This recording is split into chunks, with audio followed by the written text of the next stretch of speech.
महेश ज्ञानी जन मन कर्ण दे शिवंक चरित अति पवित्र अटई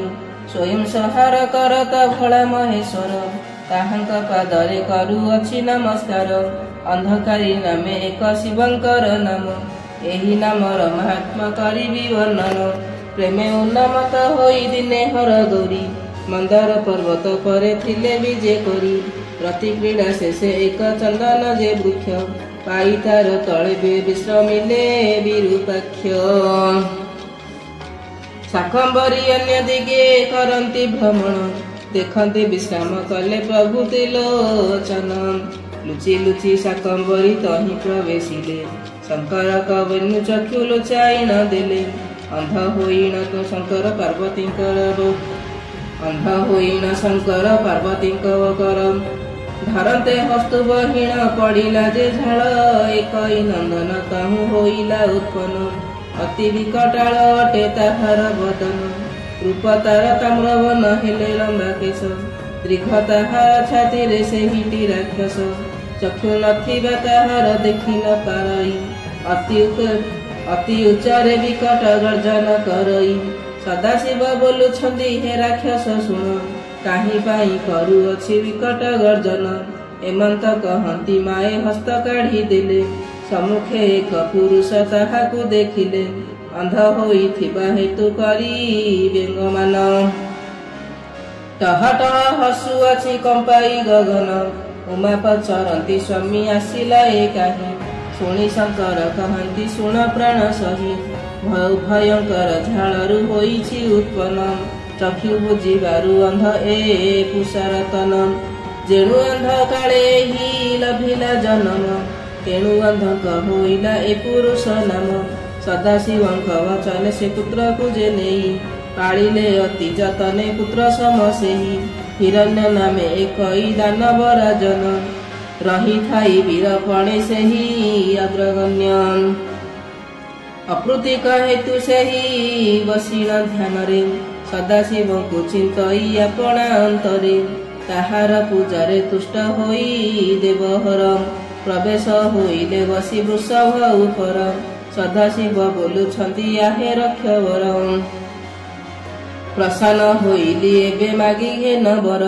ताहा शुणी हिरण्याक्ष चक्षी को बोलिण चाहि देखिला सम्मुखे प्रभु पंचानन तोड़ी कहई जे प्रतापी असुर जेबे संतोष होइल देव देवहर पुत्र एक दान कर आनन मागई शुणी तथास्तु कहिले पार्वती को सई पुत्र मोर बुद्धि बळे होइब जय शुणी कहंती शंकर से पुत्र दुजय आंभ निकटरे रही अछई नंदन ताहाकु नेइण तुही कर रे पालन पार्वती को पासे डाकी कहंती शंकर से पुत्र को आनी हिरण्याक्ष दान कर पार्वती पुत्र को आनी स्नान करिले से पुत्र पार्वती आनी हिरण्याक्ष देले हिरण्याक्ष घिनी करी वनरे चलिले अति स्नेहरे ताहाकु पालन से कले हिरण्याक्ष को श्रीहरि करिले निपात तार सुत अंधक से हेला बलवंत हिरण्य मरते आसी सर्वदेव गण प्रहलाद को टेकी देले राइज शासन देखिण अंधक मने कराई विचार अंध बोली करी मते नकल खाकर ऐसन कही राजकु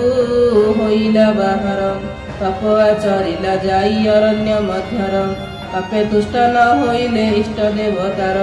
काहु देहु मास काटी पकाए यज्ञर कठोर तपस्या देखी सेही दैतर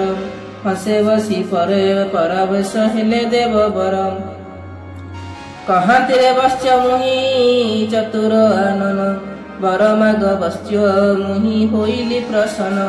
अंधक कहई प्रभु चक्षुदान कर तथास्तु कहिले ताकु कमलार वर चक्षु पाइण सुर कहई वचन बर दिय हेपि मुहि दानव राजन सर्वदेवगण जेबे करिबे समर तणे समकक्ष कही नोहिबे मोहर कहा हस्ते न मरिबी मुहि देववर दया करी दिय मोते ऐसा न कवर विधाता बोइले रक्ष शुण मो वचन सबु वर तोते करी पारिबी प्रदान मात्र अमर बरत देई न पारई देवता होइले जन्मी संसारे मरई अमर वर व्यतीत सबु वर घेन चली जाओ रे अंधक करिली प्रदान अंधकारी कहे पिता शुण देई मन मु एबे कहूछि केन्हे लभिबी मरण जले स्थले अनଳରେ न मरिबी मुहि नर नर किबा नारायण का हस्ते ना नाही मो माता समनारी जेहु होइथिबो ता प्रति काम वासना यद्यपि जागिव सेही काଳରେ पराण तेजिबई मुहि असुर जन्मरु मुक्ति होइबी गोसाई तथास्तु कहिण चली गले वेदवर महापराक्रमी तहु होइला असुर मर्त्यपुरे रहिले जेते राजागण सभिଙ୍କୁ जितिला सेही आचरिण रण दानवंकर उपरे नृपति होइला जमकु आणिण पादे तार फटाइला सर्वदेव गण देखि होइले कातर अपसरा नृत्य कले छामुरे तांकर हरिहर दुहे न आसिले पुरे तांक देखि अंधकारी हेला अति क्रोध भर पत्र एक लेखि दैत्य शंकर को देला पढ़ी क्रोधान्वित हेले तहु प्रभु भोला पिताद्रोही बोली मने करिले विचार बोइले कि जम तोर धरिलाणी बाण केउं दूता शिवंकर पासे थिला जाई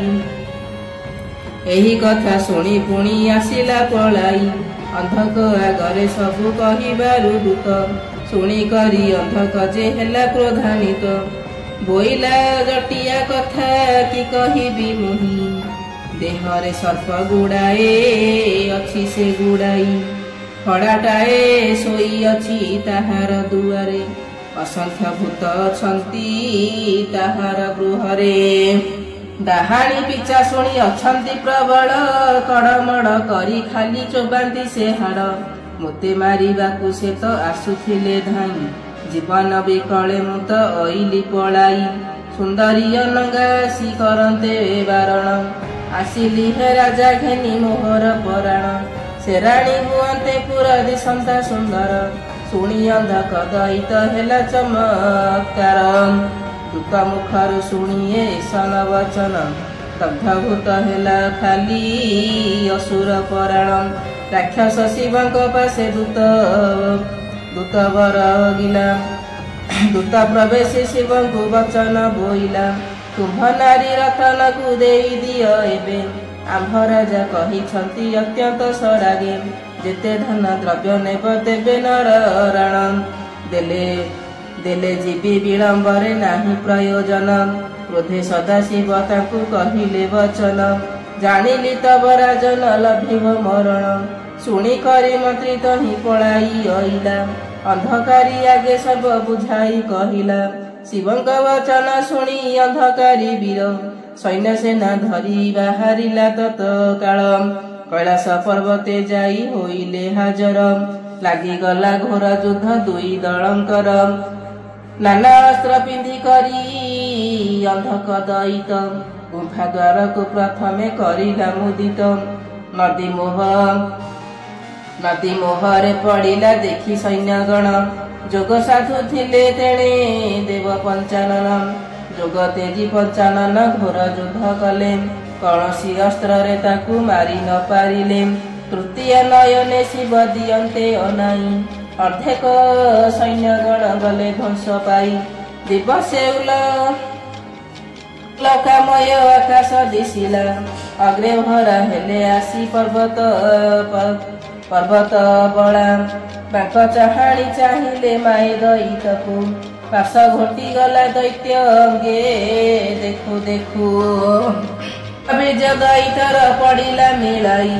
दैत धामई प्रीतिकर कही कही एकाले त्रिशूल पठाइले पंचानन छाती रे फोड़िन ताकू बसिले माड़िन शूल अग्रे ताकू छत्रपति बुलाइले देखि करी देवगण आनंदित हेले अंधक असुर जेणु मारिले ठाकुर आदिकारी नाम गोटी होइला तांकर प्रदीप कर जोड़ीण पदे प्रणमयी शिव पुराण लेखई आनंदित होई। ओम नमः शिवाय।